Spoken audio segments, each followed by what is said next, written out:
जी student, तो central dogma के बारे में हमने प्रीवियस लेक्चर के अंदर बात की थी, जिसके अंदर हमने ट्रांसक्रिप्शन के बारे में पढ़ा था, ट्रांसक्रिप्शन ट्रांसलेशन के बारे में पढ़ा था।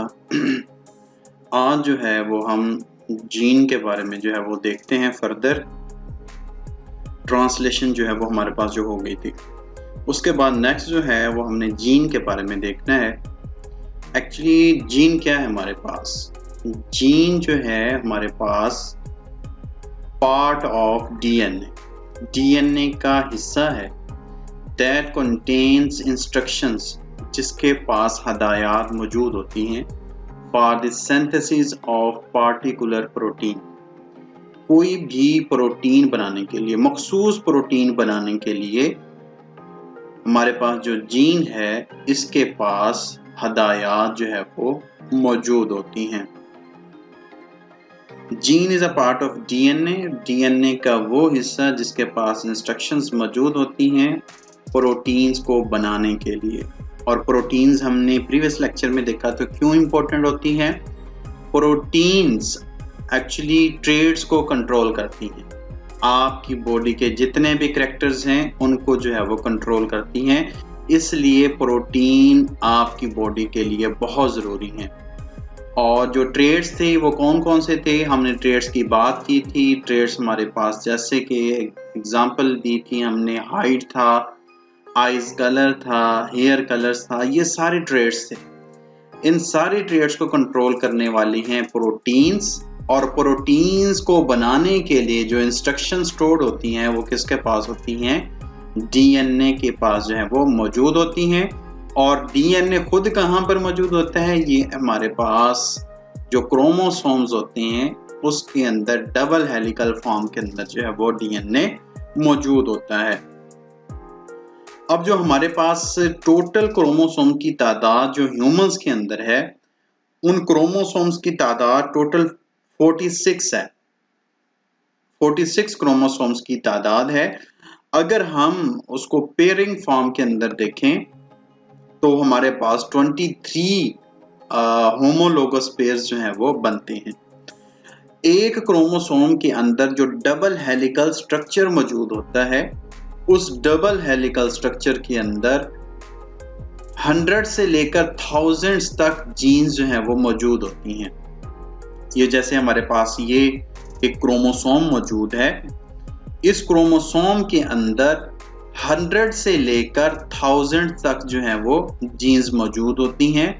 और ये जीन्स इन्वॉल्व होती हैं in a purpose of making proteins को बनाने के लिए। जिस तरह हमारे जो 46 क्रोमोसोम्स हैं वो पेयर फॉर्म के अंदर रहते हैं, जिसको हम होमोलोगस क्रोमोसोम्स कहते हैं, 23 होमोलोगस क्रोमोसोम या हमारे पास पेयर्स। इसी तरीके से हमारी जो जीन्स होती हैं वो भी पेयर्स की फॉर्म के अंदर जो है वो रहती हैं। इसको हम जो है वो एक एग्जांपल के अंदर भी जो है वो देखेंगे। अब हमारे पास है लोकाई, प्लूरल लोकाई को कहते हैं और सिंगुलर लोकस को कहते हैं। अब ये लोकाई और या हमारे पास जो ये लोकस है, ये हमारे पास क्या है? ये हमारे पास वो जगह है या वो पोजीशन है जीन की वो जगह है या वो पोजीशन है जो कहां पर मौजूद है? ऑन क्रोमोसोम के ऊपर जीन्स की पोजीशन या लोकेशन, इसको हम क्या कहते हैं? लोकाई कहते हैं प्लूरल फॉर्म के अंदर, और सिंगुलर फॉर्म के अंदर इसको हम लोकस कहते हैं। अब पीछे भी हमने देखा था कि जो जीन्स होती हैं वो प्रोटीन बनाती हैं और वो प्रोटीन्स क्या करती हैं? आपके अंदर ट्रेड्स को कंट्रोल करती हैं। अभी हमने बात भी की और मुख्तलिफ ट्रेड्स की मैंने आपको एग्जांपल भी दी। तो आपकी जो जीन्स हैं थ्रू मेकिंग प्रोटीन कंट्रोल कर रही हैं आपके अंदर ट्रेड्स को। अभी हमने जो बात की कि जीन्स जो हैं वो पेयर फॉर्म के अंदर भी मौजूद होती हैं। तब जो पेयर्स जीन्स जो हैं, कुछ एग्जांपल यहाँ पर दी हैं कि किस तरीके से जो है वो पेयर्स जो है वो बनाती हैं। जिस तरह हमारे पास ये दो जीन्स हैं, दोनों एक जैसी ही जीन्स हैं, इसे हम कह सकते हैं कि ये होमोलोगस जीन्स हैं। इसी तरीके से ये दो जीन्स हैं, कैपिटल बी और कैपिटल बी, ये भी होमोलोगस हैं और ये दोनों डोमिनेंट हैं। जीन्स को रिप्रेजेंट करने के लिए इंग्लिश अल्फाबेट्स जो हैं वो यूज किए जाते हैं, इंग्लिश लेटर्स यूज किए जाते हैं, कैपिटल इंग्लिश लेटर्स भी यूज किए जाते हैं फॉर डोमिनेटिंग जीन्स और स्मॉल लेटर्स भी यूज किए जाते हैं फॉर रिसेसिव जीन्स। तो ये हमारे पास जो कैपिटल वर्ड्स के अंदर मौजूद हैं, ये हमारे पास दोनों कैपिटल जीन्स मौजूद हैं। अब इनकी पोजीशन अगर मैं कहूँ, यहाँ पर एक जीन्स मौजूद हो कैपिटल ए के अंदर और एक यहाँ पर मौजूद हो, तो ये इसका क्या हो जाएगा, हमारे पास लोकाई जो है ये हमारे पास कहलाएगी। इसी तरीके से अगर हमारे पास कैपिटल बी यहाँ पर मौजूद हो और कैपिटल बी यहाँ पर मौजूद हो, तो ये उनकी क्या होगी, लोकाई जो है वो हमारे पास कहलाएगी, मतलब इनका पेयर कहलाएगा। अब हमारे पास अभी हमने डोमिनेंट की बात की, अब यहाँ पर हमारे पास ये रिसेसिव फॉर्म के अंदर भी मौजूद हैं, ये भी होमोलोगस हैं, ये भी होमोलोगस हैं, ये भी होमोलोगस हैं। ये होमोलोगस डोमिनेंट हैं और ये होमोलोगस रिसेसिव जो है वो मौजूद हैं। लेकिन हमारे पास एक डिफरेंट फॉर्म ऑफ जीन्स भी जो है वो मौजूद है, जिसे हम कहते हैं अल्टरनेटिव फॉर्म ऑफ जीन। अब ये अल्टरनेटिव फॉर्म ऑफ जीन को हम क्या कहते हैं, इसको हम कहते हैं अलील। जैसे हमारे पास कैपिटल ए है, यहां पर अगर हमारे पास कैपिटल ए मौजूद हो और यहां पर हमारे पास स्मॉल ए मौजूद हो, तो ये उसकी क्या कहलाएगी, अल्टरनेटिव फॉर्म। कैपिटल ए हमारे पास जीन है और इसके अल्टरनेटिव फॉर्म क्या मौजूद है, स्मॉल ए।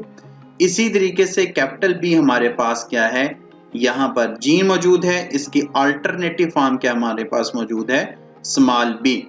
इसको एक डायग्राम के अंदर भी जो है वो हम अंडरस्टैंड करने की जो है वो कोशिश करते हैं।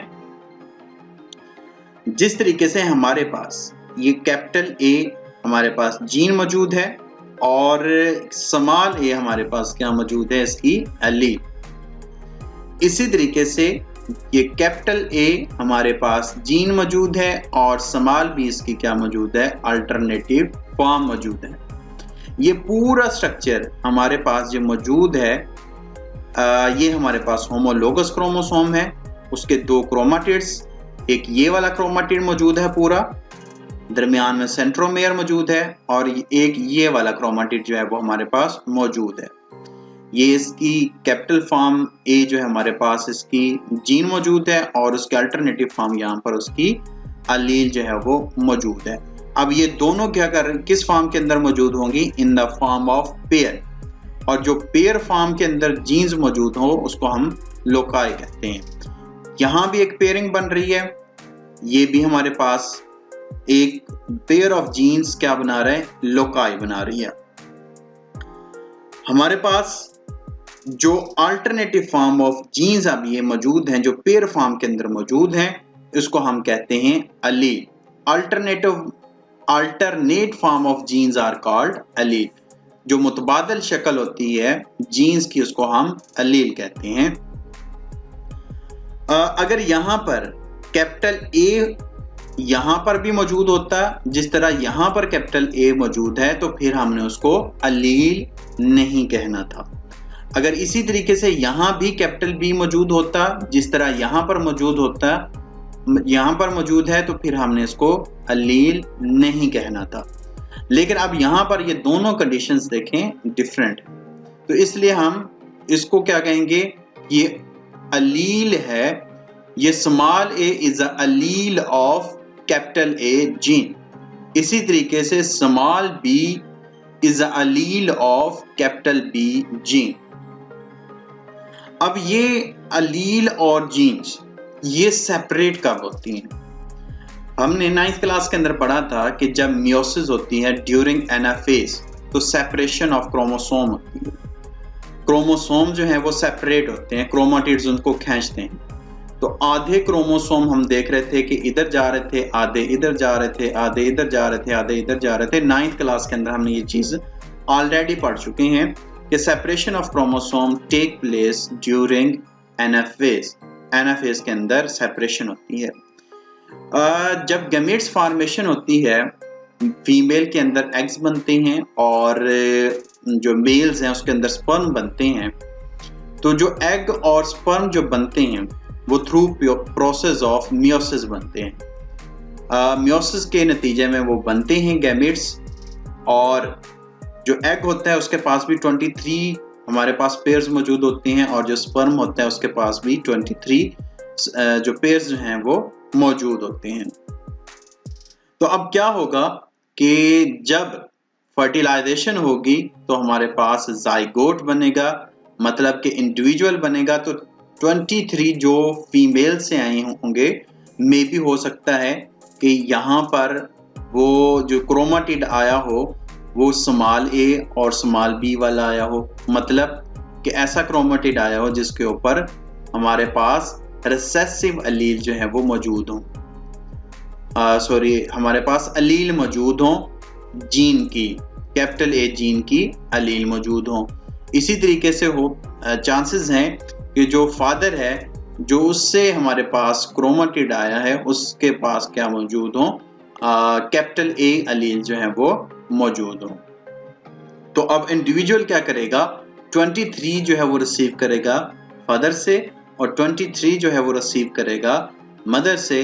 तो टोटल नंबर ऑफ क्रोमोसोम दोबारा क्या हो जाएगी, मेंटेन हो जाएगी 46, और इस तरीके से क्रोमोसोम की जो तादाद है वो न्यू इंडिविजुअल के अंदर मेंटेन होती है। लेकिन जो नया इंडिविजुअल बनता है उसके अंदर जो कैरेक्टरिस्टिक्स होती है वो वालिदैन से बिल्कुल मुख्तलिफ होती हैं, due to alleles and genes combination।